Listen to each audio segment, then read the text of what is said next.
Welcome to Eye on the Illini. This is Mike Cagley. And tonight we are fortunate. We have yet another one of our series of folks who really understand the opponent that the Illini will be facing on Saturday afternoon. This time it's Zach Koons. You may know him from being an editor and writer at SI Now.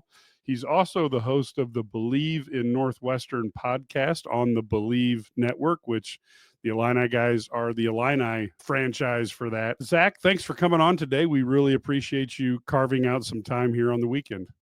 Yeah, no, really excited to be here, Mike. And rivalry week, it still means a lot, even if our programs that we cover are at extremely different points and playing for extremely different things at this point in the season. But yeah, no, really excited to talk Cats Illini as always.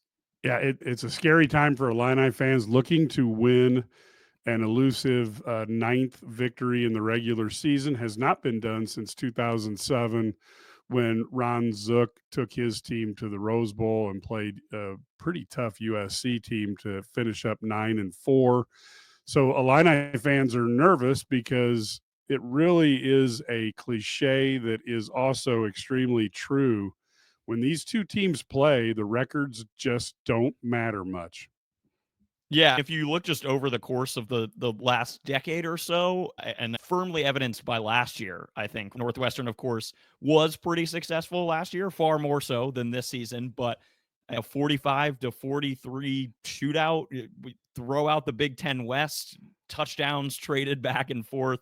It really was a wild game. And then for the better part of the last decade, Northwestern has had the upper hand, but that might have even come in seasons like 2019 when Northwestern had only won, I think it was 2 games prior to going into that season and going into that matchup, I should say. And then you look at 21 and 22, it's completely lopsided in the other direction. So you never really quite know what you're going to get, which is what I think makes it fun. I'm certainly glad that a rivalry week still continues, even for kind of rivalries like this, which I wouldn't say there's much bad blood between Northwestern and Illinois, but at least you can find that familiarity with the program that you know. Of course, we're playing at Wrigley Fields this weekend, which is going to be amazing and just a great celebration of the state of Illinois too. So it is good. And look, as you said, we can throw out the records. Maybe Northwestern will be more competitive in this game, but that's why it's nice to still have this game on the docket at the end. Yeah, we're excited for it. Illinois comes in having really played quite well against Rutgers. They ended up having to have some really interesting heroics down at the end to pull it out. They actually played probably a little better than what one might think. Northwestern, on the other hand, they've had some challenges the last few weeks. What do you think has caused the drop off? Is probably, I don't know if that's the right word to use. What's caused their problems the last few weeks? Yeah, I think unfortunately it's almost more that this actually has been the reality of much of Northwestern's football season. And whether it was fans or coaches, and of course the coaches and the players want to put their best foot forward. But I think if you look at the results over the course of the season, a 24-5 loss to Washington, a 23-3 loss to Wisconsin, a 40-14 loss to Iowa. This has been one of the worst offenses in the country that has really struggled to put points on the board. And when they've pulled out these wins, they've been in exceptional fashion. Against Maryland, they forced 4 turnovers, including one that was recovered in the end zone for a touchdown. Against Purdue, Purdue is the worst team in the Big Ten this year. It's Purdue. Exactly. And it took until overtime for Northwestern to put them away. Hudson Card was actually quite good for the Boilermakers in that game. But it really, I think, these last 2 games, you've really seen what has come to embody this Northwestern season. And that is outside of the norm of where Northwestern has been these last few years. And that is winning the small battles in the margins, playing clean football, and protecting the football, not turning the ball over, avoiding self-inflicted mistakes. And yet, when you look across the board this season, this is a team that has constantly shot itself in the foot, whether that's through turnovers in critical situations. A stat that came out this week, and kind of Northwestern prides itself on its defense usually, Northwestern has given up a touchdown in the final 2 minutes of the first half in the last 5 games, which is just really not the recipe to winning. And I'm talking pre-snap penalties, questionable coaching decisions just from an inexperienced head coach. Of course, this is only his second season at the helm at Northwestern. That's David Braun. Previously, the defensive coordinator at North Dakota State, never really had a head coaching experience. So I think all of that stuff is caught up to Northwestern these last 2 weeks. And look, everybody has gotten the brakes beat off of them by Ohio State, including Indiana, a team that is now 10-1. Michigan, however, was another offense that ranks right near the bottom. Yes. And I think a lot of people had optimism that Northwestern's defense would at least keep this game in check and the offense would maybe scrape out enough points. And Northwestern threw an interception on the first drive of the game. And from there, I think this defense in some ways has just deflated, having to bear the burden that they've had to take on this season with an offense that can't find the end zone, that can't convert on third down, that turns the ball over in critical spots. I think it's just all reached ahead. And now it's a matter of just trying to find some sort of consistency, just going into next season. Yeah. Yeah, as you speak, 81-13 was the composite score of the last 2 games. Unusual for Northwestern. Now, I grew up in the 70s when Northwestern was just horrible, but this has definitely been a rough year for Northwestern. When that team comes to Wrigley Field offensively, what are they going to throw at the Illini, and what should the Illini be watching out for? So just to contextualize a little bit on the offense, 132nd in total offense coming into this game. That's out of 133 FBS teams and 129th in scoring offense. And as I mentioned in those box scores, right, Northwestern scored 5 points in a game this year, scored 3 points, scored 6 points just recently against Michigan. And really the offense, it really the goal is to run the football. And David Braun has maintained that time and time again. Whether Northwestern has success with that often dictates how the game is going to go, because if Northwestern is unable to establish the run, if this team gets behind against the sticks, it's going to be a long afternoon for Northwestern, because Jack Lausch, the starting quarterback who took over in the 3rd game of the season, so Northwestern had gone out and recruited a transfer quarterback in Mike Wright, played a little bit at Mississippi State, played at Vanderbilt. He came in and was expected to be the starter this season, but was quite careless with the football in the first 2 games. And so Jack Lausch came in, and he is your typical dual threat feel. He certainly is an asset with his legs and is quite quick and very shifty. So he can definitely hurt defenses with his legs. There's been some griping as to whether or not Northwestern's coaching staff and first-year offensive coordinator Zach Lujan is using him enough in the ground game. But other than that, Cam Porter is a kind of stalwart running back who's been with the program for some time, and he's going to expect a heavy workload for sure. So I think Northwestern is going to try and establish that on the ground. That just leads them up to try and get the ball in the passing game, short and intermediate for the most part, to wide receivers AJ Henning and Bryce Kurtz. Those have been the last 2 guys for the better part of the last 2 seasons that have taken over. And Bryce Kurtz is your more typical big body wide receiver. He's a really exceptional route runner and has great hands. And whereas AJ Henning is more of the Swiss Army knife that Northwestern likes to use, they line him up in the slot. Sometimes we'll put him in the backfield. He's very versatile in the screen game, but he can also get downfield as well and catch the deep ball. So that's what it is from the quarterback and skill position standpoint. The real question will be, and I think especially against this Illinois defense, is going to be if the offensive line can hold up. And if that offensive line can get push in the run game, because the interior part of that line, for the most part, has been a revolving door, especially the last few weeks. Michigan had 6 sacks on Northwestern and was in the backfield all day long. And that's because Northwestern lost its starting center earlier in the year. Jack Bailey, who came in from Colorado, he went down with a season-ending injury. So Jackson Carcello is in there, and he's been struggling for the most part. They're also starting a true freshman now at left guard, who's the 3rd different left guard to play for Northwestern this season. That's Azomo Eradikai. So it will come down to that offensive line, which I think especially has gotten beaten up for the last 3 halves against Ohio State in the second half, and then both halves against Michigan. But if Northwestern can run the ball, then this offense will be a little bit more successful. If they can't, it's going to be a long day. How is the Northwestern offensive line in terms of pass protection? I think pretty solid, particularly on the ends, and that's where Caleb Tiernan, the left tackle, and right tackle Ben Rather, who converted from center, they've been there all season long, and that is something that I really feel ties into the consistency standpoint, where Northwestern just hasn't constantly had guys in the lineup at the same position. So even Kurtz and Henning, who I mentioned, each missed a game due to injury. Those 2 tackles, though, have been there and have been pretty solid. One thing that Lausch is at times can be pretty decent with is identifying pressure and being able to get out of the pocket and move and throw on the run.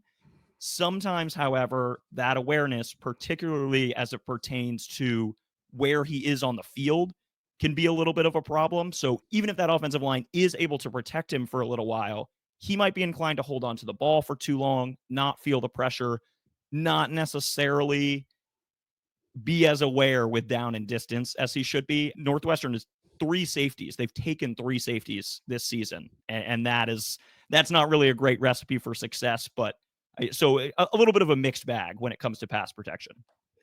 So when we flip the sides and we go over and take a look at the defensive side of the ball, this Illinois offense has looked much better running the ball the last couple of weeks, and certainly with their wide receivers led by Pat Bryant are very lethal out there on the sides. What are they going to do for the Wildcats to slow down this Illinois offense that the last 4 times they touched the ball against Rutgers, they put up a touchdown? So I guess I'll start with the positive here, and that's because I really love what Pat Bryant specifically has done this season. He's so much fun to watch, and I think one of the more fun matchups in this game, even if it ends up on the lopsided nature of things, Theron Johnson, the lead cornerback for Northwestern, is really a very solid player. He just does so much to take away that one half of the field, or at least that one section that his assignment is for each play. So I'm really looking forward to seeing those 2 matched up. Of course, Northwestern's not always playing man defense, so it's not going to be a 1-for-1 kind of trade-off, but I don't foresee Northwestern trying to just shadow Pat Bryant with Theron Johnson. But when they do line up, definitely keep an eye on that matchup. As far as the front 7 of the defense, and you were talking about how Illinois has run the football, this is a front 7 that was considered to be Northwestern's biggest strength for any position group, for any position unit. They returned essentially, give or take, their top 8 defensive linemen, I think it was, and really run a platoon system of cycling guys in and out, getting fresh pass rushers on the field. And guys like Aiden Hubbard and Anto Saka are really game wreckers. Hubbard has 4 sacks on the year. Saka only has 2.5, but he really makes his impact felt when he's out on the field. However, against the run, just against Michigan, Kalel Mullings and Donovan Edwards really tore up this front 7, and that's going to be a point of emphasis in practice this week for sure. Who that really falls on, I think it's a collective effort from the defensive linemen to maybe some shoddy, not as clean tackling at the linebacking level, and then even deeper into the secondary, because Northwestern does have 2 very talented linebackers in Xander Mueller, who's finally back from injury after missing a couple games, and Mac Uline, 2 of the better linebackers, I think, in the Big Ten. But when you look at the results and what's actually happened, 2 exceptional players don't maybe make up for the collective. And that is something that Northwestern really needs to hone in on, is finishing plays, getting off the field. As I said, that stat at the end of the first half is a real concern. And I think the Northwestern defense will come out a little bit more prideful, because they're well aware of when they are churning and when they are playing well, this team can slow down some really good offenses.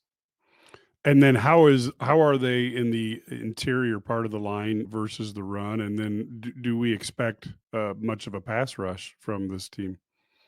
Yeah, I think against in the interior, it's been a little bit. It goes back to that mixed bag. It's just the lack of consistency, and I think so. Najee Story and Michael Kilbane have been the main two guys who will start there, but there will be a handful of other players. RJ Pearson might cycle in. I'm trying to think off the top of my head here. Carmine Bastone, who's another really solid player who had the strip sack for the touchdown against Maryland. There there are definitely some guys, but it's just about converting on every single play. And frankly, part of that, not to jump back over to the offense, but that really is this defense has been on the field so much that even if you are cycling these guys in and out, I think, frankly, over the course of the season, it's been pretty exhausting to constantly have to be on the field, to feel every single play, every single yard, every single point that the defense allows is that much more that this offense, that's one of the worst in the country, has to make up for. So I do think those guys, Kilbane and Story in particular, in the interior defensive line, will be stepping up. And the pass rush, I do expect to be a little bit better. I think Michigan's offensive line was pretty good, and even Ohio State's offensive line, which has been really banged up, especially on the left side. They lost their starting center. They really held up against Northwestern's defensive line. I think that's more credit I'm going to give to Michigan and Ohio State than it will be to take away from Northwestern's pass rush. Okay. So as you go out there, you look at Illinois' offense. Anybody in the backfield, Josh McCray, the play of Luke Altmaier, anything jump out at you there as you're thinking about this matchup? Yeah, I think I've Altmaier is really an interesting player to me. He's somebody that I was surprised was playing so well earlier on this season, and I think now has come back down to earth a little bit. But I do think is a player that Northwestern could rattle if they are able to get there early. So I think if he's able to start getting into a rhythm in this game, and I think that's going to be a huge problem for Northwestern's defense. So I'd love to see some different looks and blitz packages from the defense, I think, to get after him, because if he's able to get into a rhythm early on and Illinois is able to run the ball successfully, then the Northwestern front seven, I think, is going to be in for a pretty bad day. So that's what I have my eye on, and watching too how Xander Mueller, who is a senior, who is one of the players that has been here, an all Big Ten player, won't be this year, unfortunately, due to injury, but how he starts to interpret and lead this defense in a game that obviously means a lot to him, and wants to go out on a high note during this rivalry week. This is the run my own business dream. This is the colleges paid for dream. This is the retire early dream. This is Busey, where your dreams and possibilities become moments through trusted guidance and expertise, through lifelong relationships. Because we're here to help you achieve the life you've always envisioned. When you look at the special teams for the Wildcats, how do they do from a standpoint of the kick game, and what can Illinois fans expect the Illini will be facing there? It's been a little bit of a point of contention, unfortunately, this year, mostly from a decision about when to kick and when not to kick, less Okay. so about the performance of the kicker. But Jack Olson was the starting kicker at the beginning of the year, but unfortunately went down with an injury and just hasn't been able to get back. He actually didn't travel to Ann Arbor last week, so I don't foresee him being involved. So Luke Akers, who's actually began as the starting punter for this team, took over place kicking responsibilities. He's also always done the kickoffs, but he actually, in a game against Maryland earlier this year, kicked field goals, kicked extra points, kicked off the tee on kickoffs, and punted. And he actually had an incredible game against Maryland. However, I think David Braun quickly identified that was not going to be a sustainable practice. So Hunter Renner has come in to be the starting punter. And frankly, it's gotten a little bit shakier, I think, for Northwestern. There was a long snap over the head of Renner in the game against Ohio State that pretty much sealed Northwestern's fate in that one. Any hope of an upset bid and then a 29-yard kind of shank off the foot against Michigan that set the Wolverines up with good field position on Saturday. So the punting game is something that makes me a little nervous and makes Northwestern fans a little nervous. Akers is a reliable kicker when it comes to kicking field goals and extra points, so long as he's under 50 yards. And Northwestern has attempted a couple 50-yard field goals this season on a 4th and 1 and a 4th and 2 that Northwestern fans very much feel like David Braun should have gone for, especially given the season that the Wildcats have had. Akers came up well short on both kicks. So I think Northwestern really has to get to the Illini 30 to really consider kicking a field goal in this game. And then finally, on the kick return standpoint, Illinois has really discovered lightning in a bottle with Hank Beatty really doing a great job on punt returns, leading the Big Ten and in the top 5 in the country. How is the return game for Northwestern? I wouldn't say it's super prevalent. Northwestern tends to be pretty conservative on kickoffs, and when there is an opportunity, you're probably going to see Joseph Hyman II, who's somebody I didn't get to mention during the offense, but a change of pace running back who has a lot of speed, and so he can make big plays. He caught the game winner against Purdue and also had another long touchdown run in that game. And then in the punt return game, it's going to be A.J. Henning, just another way to try to get him the ball, try to get him in space where he can make plays. So both of those guys definitely have kind of the high scale potential to really break out in the return game, but I don't foresee Northwestern being too aggressive when it comes to Illinois kicking them the ball. Perfect. So now we get down to the nuts and bolts of this. How do you see the game going, and do you have a prediction or a score in mind as you're sitting here? Now, we're obviously not going to hold you to it because you haven't even got your Thanksgiving turkey yet. So we understand, take some time to really get this into your system as to what your picks are. We don't do ours till Friday. But where are you thinking this game? What do you think it's going to look like? And if you're a prognosticator, where would you have it?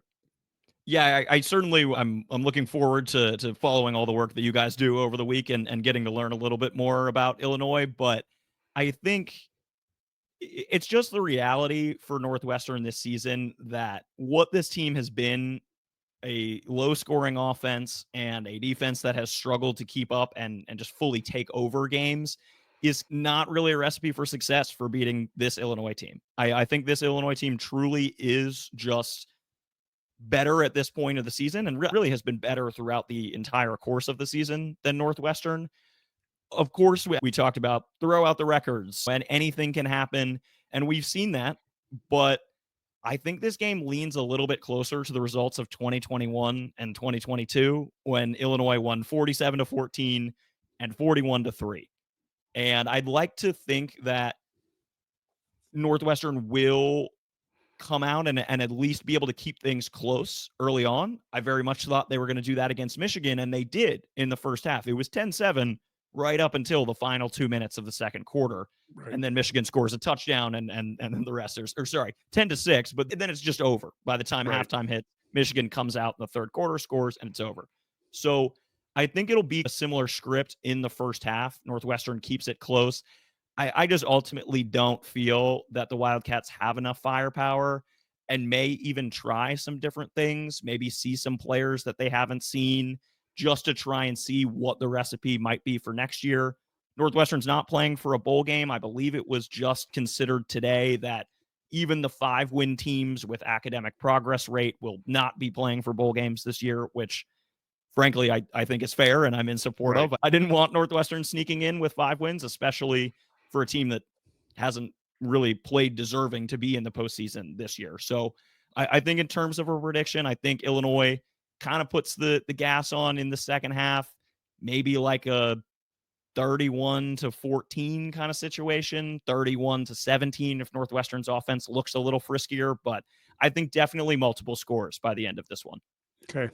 I'm thinking it's going to be something along those lines, although I do think there is a little bit of blowout potential. It's just these are college kids, and as soon as you think you've got a pulse on how they're going to play, you find out you don't. And there's a reason why college coaches make a lot of money, because it would drive most people insane. One question that has come up on the IlliniGuys.com board, and of course, if people are listening and you're huge Illini fans or Big Ten fans, joining IlliniGuys.com is only 27 cents a day, $99 a year. You get to kick the tires for 6 days. You get the bill on the 7th. What makes it so great is the message boards. And back in the message boards, there was a lot of envy and some unbelief at how nice those stadium pictures turned out for the new stadium. You got any insight on that for Illini fans as to what we can expect from that new stadium, what it's going to look like, and what Northwestern thinks they can use that stadium to do?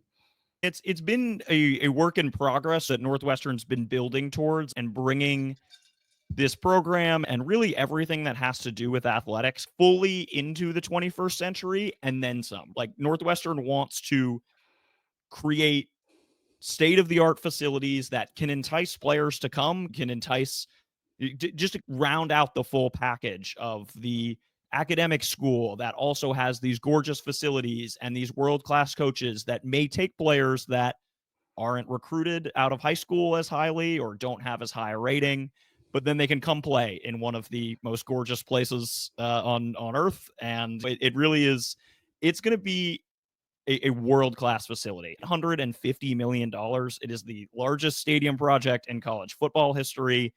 They're doing just a bunch of different unique things, I think, with the stadium. The seats are going to be fully covered in a way where it will still be open air. It's not like a dome or anything, although some would probably prefer that November in Evanston. Yeah, But, yeah. we take what we can get covered from the elements, at least. And then I think just some fun elements of the seating is really maximized to help the viewer who comes to the stadium, where you're not going to be set back as far from the field, but looking down, which also will help keep the sound in, which Northwestern sorely needs after the temporary facility of this year that only sat about 13 to 14,000 people. So I think it's really going to be a gorgeous place. Also, just for the Evanston community, they're going to use it and put different events and things throughout the year for both students and the Evanston community to use. So I really think it's a cool thing that Northwestern is doing. Fans are excited. I would encourage everybody around the Big Ten to come and visit. Of course, that's never really been a problem for opposing fan bases when it comes to visiting the old Ryan Field. But I would say that, and I don't want to extrapolate too much. I don't have any inside information here or anything, but there's definitely a segment of the fan base that would like to see some of these resources applied to the NIL game and to upping the talent among Northwestern football players and the program as a whole. $850 million is a lot. It's very nice for the Ryan family to come in and be able to call it Ryan Field and to move forward like that. But I think the reality is Northwestern fans will show up and will be excited and will ride for this team if they're winning and putting a quality product on the football field. That's not going to be solved just because there's a large price tag next to the stadium. I tell you what, it just looked beautiful. And I kept thinking to myself, are they going to have the NIL money to try to become the Stanford of the Midwest, or what Stanford was back when Harbaugh was there? And it certainly looks like you could attract a lot of people to that stadium and that design. And I think when it comes to NIL and something that Northwestern hasn't really expressed a major interest in prioritizing, David Braun admitted earlier this year that's not how he envisions Northwestern kind of competing in the Big Ten, but it's going to be coming from out developing other teams and from taking those players that maybe were under recruited out of high school. That's not exactly what you want to hear, but good luck. Yeah, exactly. It was when Northwestern played Indiana, and of course, Indiana has done a tremendous job, and you can see that in the contract that Curt Cignetti just got to continue to be the football coach. They have made a significant financial investment into the football program, both from a talent pool standpoint and from a coaching standpoint. Northwestern now needs to do the same. And with new athletic director Mark Jackson in the building, of course, there's been turmoil within the athletic department and within the football coaching staff as a whole. Unfortunately, in some ways that I think coincided with the real rise and immediate kind of ramp up of name, image, and likeness, that Northwestern is still in the infant stages of that. But hopefully a new athletic director on the same page with David Braun, with somebody who's going to go to bat for this football team. It'll be interesting to see how that starts to develop in the coming years. I tell you what, I appreciate that. And thanks so much for coming on. This is, of course, folks, Zach Koons. So you can read him at SI Now, and you can also look for his stuff on the BLEAV in Northwestern podcast, which is on the BLEAV network, and that is BLEAV. So the BLEAV network at BLEAV.com. We certainly appreciate you coming on, and I think it is going to be a really interesting game. Illini fans are very nervous right now because no one thought they would be maybe seven wins, possibly 8. The opportunity to go to 9-3, and then when you look at the Minnesota loss, Illinois might have been able to reach one of the very rare air of a double-digit win season, and now they're going to need to do that in a bowl game. But right now, Illinois fans are nervous but excited about this game. Yeah, look, you got to love having after Thanksgiving, you have the rivalry football games on. At that point, the college football season's winding down. Everybody's sad that it's almost going to go, but we'll love to see these teams get back out there, play another game, and then it's all about the playoff and bowl season and all that good stuff. So love a little game like this to close it out. Yeah, thank you so much. Folks, you can find all of the Illini Guys stuff at IlliniGuys.com. Register there. As I said earlier, become a member. It's the big place for Illini fans across the world to come to. The message boards are great because you can talk to Brad, you can talk to Ked, Matt, Larry, myself. A lot of fun. And of course, look for our podcasts. They're out there. The Eye on the Illini, the Illini Guys Sports Spectacular, which is our 2-hour weekly Illini radio show on over 20 stations in the state of Illinois, and our Big Sports Radio Big Ten show that's a weekly 2-hour show played across the Midwest. You can get my heat checks and Hail Marys. All those can be subscribed to. And we would love to have more members at IlliniGuys.com. And we also have a YouTube channel. Go to IlliniGuys.com. If you have the stomach for it, you can see Ked, Brad, myself on video a lot. Not certain why you'd want to see that, but if you want to, you can. Until next time, folks, which is actually tomorrow, Monday, when Illinois basketball team will be playing Little Rock, you'll be able to listen to us on Illini Guys Halftime Live, and the Illini Guys Eye on the Illini will be live after the game. So until then, go Illini. Red Grange wasn't just a football player, he was a legend. Discover the untold story of Illini great Red Grange in a new novel by Doug Vilhard called The Golden Age of Red. This captivating book takes you back to the 1920s when a humble young Illinois player transformed into the galloping ghost and electrified the nation. Get your copy of The Golden Age of Red by Doug Vilhard today. Available on Amazon and wherever books are sold.